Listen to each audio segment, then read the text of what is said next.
Hey guys, today we're going to take a look at three gimbals, the Nebula 4000, which is probably the first pistol grip style gimbal stabilizer on the market. Then we've got the new Pilotfly H1, and then we've got the CameTV single. Now, if you're expecting to see sample footage, I'm not going to have it in this video, so you could probably stop watching this video if that's what you're hoping for. Today I'm just going to talk about the gimbals, I'm going to talk about the specs, how to set it up, and so to me, that's kind of important because you could get really good results with any of these. To be honest, if you're that good, you can tune them, balance them, and they'll work fine. All your footage is going to look the same. So the differences are going to be the way you get it set up, the feature set, and what it has to offer. And one will probably be more stable than the other, and as well as supporting different types of cameras, because this one is a little bit bigger and it'll support more cameras. This one is probably smaller and cheaper, so if price matters to you, this is one that is more affordable. And then this one here will work for smaller cameras and folds down into this system here, which is more compact. But anyways, let's just dive in. But if you're hoping for video samples, I'm not going to show it to you today because, again, they all look pretty damn good. Anyways, the Nebula 4000. Now, this is the cheapest of them all right now because it is, I don't know, a year or maybe more than a year old. It is 8-bit, if that matters, and one sensor. So you'll probably get less stability than from these two. So it's an older kind of system. So it's a little bit outdated, but you could still get really good results. If you're working with just a small point-and-shoot camera like the new RX100 IV, a gimbal like this will probably do pretty well because it's small, it's lightweight, and you don't need a whole lot to stabilize that camera. As you can see though, the motors are very tiny compared to the ones on the H1 or the CameTV, very small. So you're limited to the weight. Also, the frame is smaller here, so it's going to support smaller cameras where if you tilt, you don't hit the back of this roll motor. Anyways, I'm going to just put this aside because there's plenty of information out there about the Nebula 4000.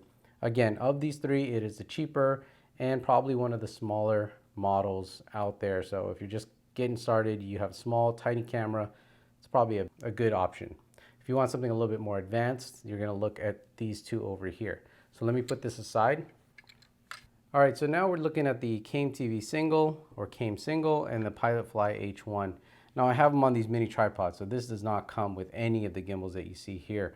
I just use them as stands because using this pistol grip style, you need to have something like this to kind of balance your camera out. So get a mini tabletop tripod and it'll make your life easier if you're working with these gimbals. The first thing we're going to look at is a Pilotfly H1.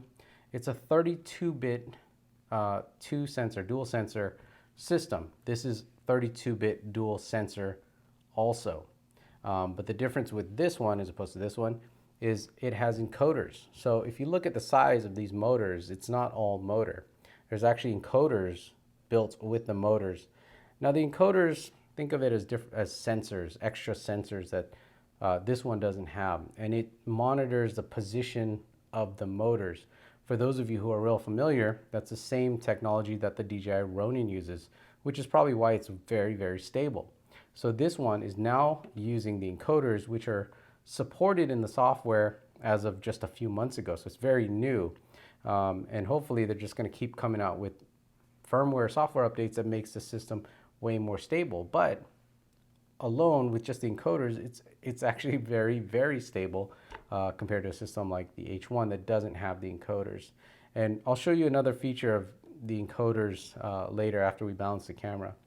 Another thing is the H1 has a joystick on the back here, and it's a single axis joystick, which means you either set it for tilt or you set it for pan, depending on the software. The default mode or software only adjusts the tilt with the single axis joystick. This one has a dual axis joystick, so you can program it to do both tilt and pan if that matters to you. And then on the side here, there's a button to change modes. Over here, there's a button to change modes as well on this one. So you can change modes on either one, but this has a 2-axis joystick where this only has a 1-axis joystick.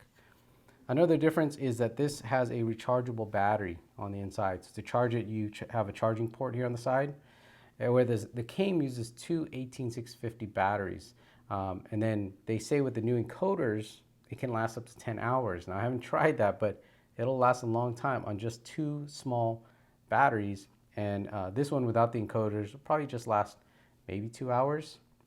The problem that I see here is if you're going to use a gimbal for most of the day and the battery runs out, you're gonna have to set it aside and put it on a charge, and then it's pretty much not usable until it's done charging. Whereas the Came, you can easily swap out the batteries, and those batteries are so cheap, you can buy dozens of them, that you can swap the batteries when they die. So you'll be able to shoot all day long, as opposed to one with a built-in battery.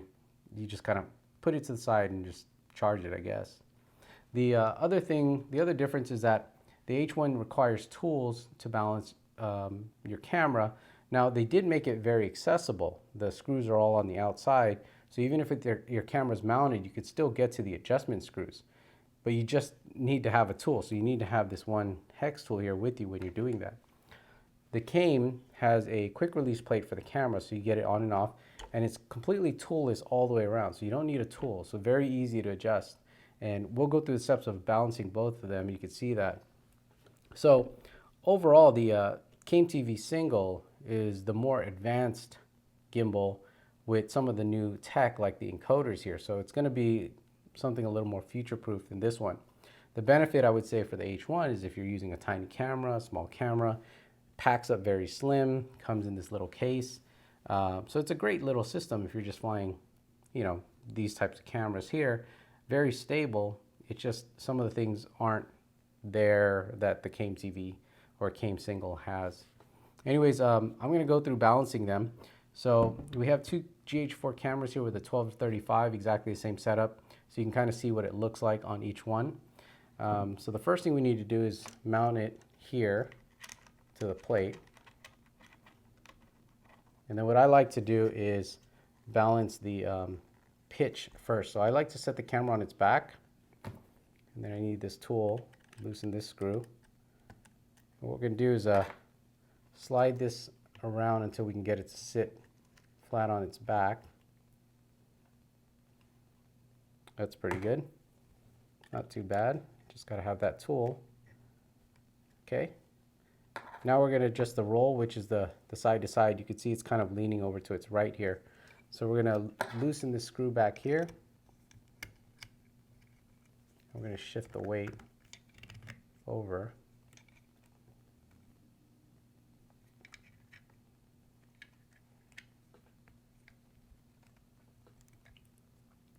Okay. Looks pretty good. I'm going to tighten this down.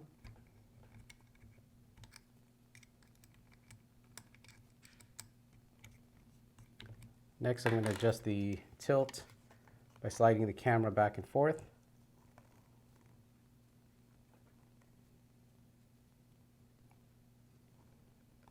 It's pretty good. Oh, redo my roll a little bit.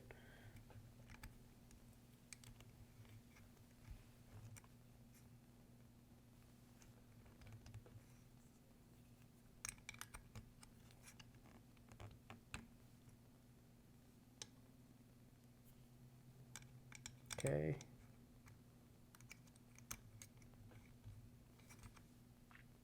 Now I'm going to do the yaw. So to do the yaw, I'm just going to tilt this sideways and figure out which way it flips. Now you see if I'm holding it sideways, the camera wants to fall over. So there's too much weight on the camera. I'm going to push this back this way. So let me loosen this yaw.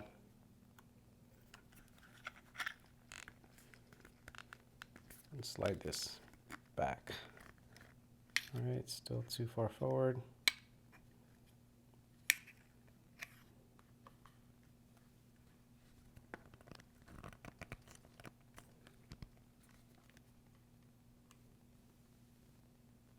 All right, so it's staying kind of balanced there. So that's my yaw.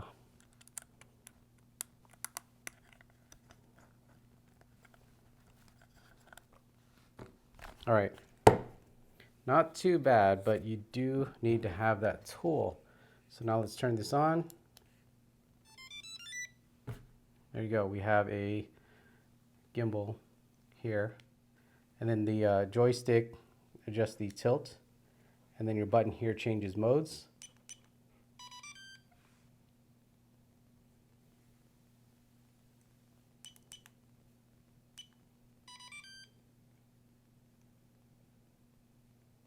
and then your on-off button over here. All right, so that is the PilotFly H1. Again, I'm not going to show you any samples, just kind of show you the setup and some of the features. Again, 32-bit dual sensor, one-axis joystick, built-in rechargeable battery, tools required to adjust balance. Now let's take a look at the CAME TV single. QR plate on the camera. Slide this guy in here.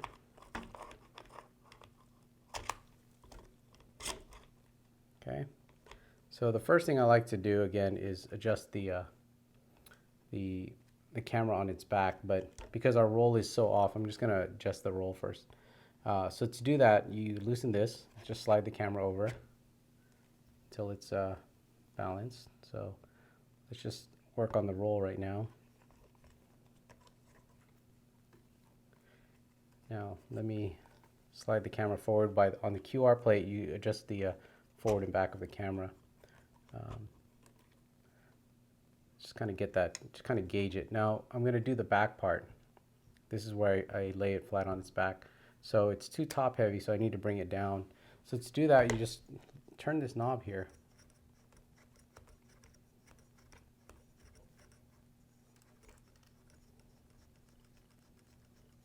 No tools. And with the knob, you're able to get very fine balance. There you go, very fine balance. And then you can lock this down. Okay, I'm adjust the tilt by sliding the QR plate. Okay, lock that down. So we're pretty much balanced on all three axes. So you can see that, it's pretty good. Now, actually I need to do the yaw. So to do the yaw, there's a knob right over here. To do that, I'm just going to hold it sideways. You can see there's more weight on this back side, it just falls over. So I need to slide this back motor out to balance things out. So you loosen this up, slide this forward. Let's just check that again. Still need to slide forward a little bit. So let's check that again. That's pretty good. So we just tighten this up. And we have a balanced gimbal. Not bad, no tools required. Everything just slides around, QR plate to get your camera on and off very quickly. And then to power it on, there's this little button on the side. And that's the on-off button, as well as changing modes. And then you have a 2-axis joystick up here in the front. Batteries load under the handle. Now, if I haven't shown you earlier, this gimbal does come apart.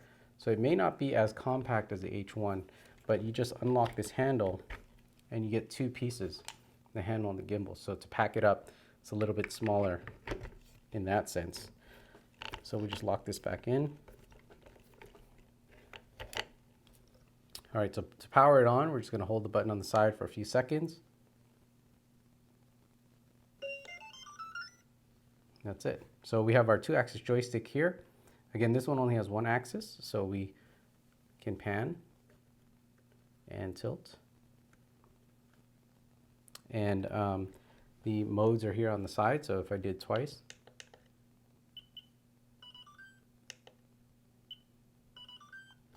Okay. Again, this has batteries, two 18650 batteries, so you can change them out. This one you can't. The encoders will work differently on the gimbals as opposed to gimbals without encoders. So one of the cool things is on any gimbal, if you have a joystick, you could just change the position of your camera. So if I tilted it down and I walked around, it would maintain this position because I set that on the joystick. Now, you can do that on this system here by using the joystick, but you can't do it by hand and reset the camera position the way you can with encoders. So let me show you how that works. If I was to move this very quickly for less than a second,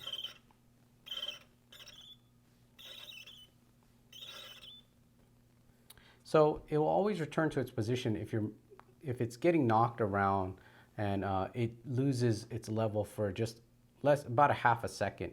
It'll return back to its normal state.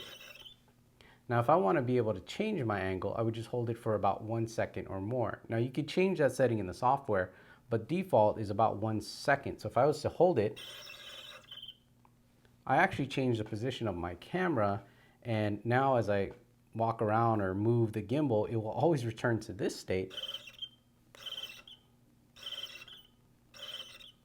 So you could easily reset your camera's horizon, pitch, roll, anything just by moving the frame angle by hand. So if I felt that the roll or my horizon was slightly off or my tilt was slightly off, I can just grab my camera, make the adjustment, and then it will always stay in that position. And then as I try to as I move around, it will always want to return to that position. So that's actually a very handy feature. If I needed to reset the horizon on the H1, I'd have to go through the modes, find out how to adjust the roll using this one-axis joystick. So I'd have to program that into a profile so it wasn't doing the tilt, it would actually do the roll. So that I could use that to adjust my horizon through the joystick and it'll maintain that position. Or I could set profiles in here to do a calibration of the sensor or the gyros just to kind of get that back to level. But with the encoders, not only does it track the motor position more accurately, but by being able to adjust the frame angles by hand and having it retain that position is incredibly handy.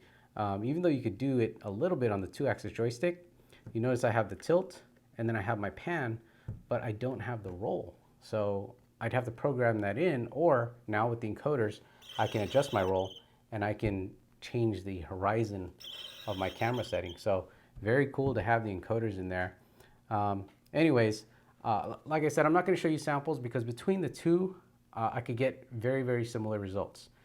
The difference for me and for most of you are going to be the tech specs, right? So we have 32-bit dual sensor, both of them.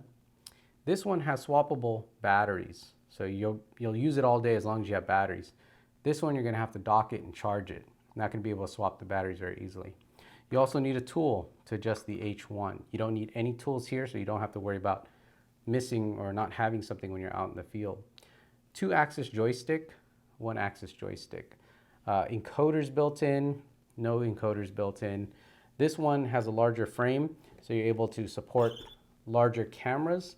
And this one, only certain size cameras, because otherwise they'll start hitting the back motor. Overall, I think the Came TV single really just comes out on top of any other single-handed gimbal out there on the market. You don't have to take my word for it. Look at what everyone else is saying. I'm just giving you a breakdown of the tech specs. Again, a system like this pretty much has everything you need that's going to be a little more future-proof than something like this, which is perfect for small cameras. It's really very compact and lightweight. But there are some limitations that you just want to be, okay with dealing with. Came TV single also comes with this hard case, so you don't have to spend money on a hard case. The PilotFly will come with this kind of canvas case here with the foam padding, so it's pretty cool. Comes with a charger in here as well to recharge the gimbal. The 18650 batteries, this is what they look like. So Came will give you 4 of these, but the gimbal only uses 2.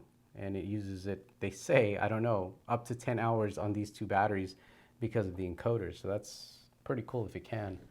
You get a battery charger with the Came TV single. There is extra room here, so you can throw in, like what I have here, an HDMI monitor, which you can hook up over here. So anyways, I don't know. I mean, I like them both. This is very lightweight and small and compact. But this one, a lot more full feature, a lot easier to handle and work with. And again, being able to calibrate on the field just by moving it with your hands is pretty killer. And the motors with the encoders are just going to be a lot more accurate than without. And going forward, this is what all gimbals are going to be using, is encoders on the motors. So anyways, if you guys have any questions, hit me up on the blog, cheesycam.com. Again, I don't have any samples for you, but maybe I'll throw something up. Ideally, they're going to be exactly the same. You guys won't be able to tell the difference once you get them finely tuned. The difference for me, again, is mostly the tech specs between the two. And anyways, check out the blog. I'll have a full write-up, cheesycam.com.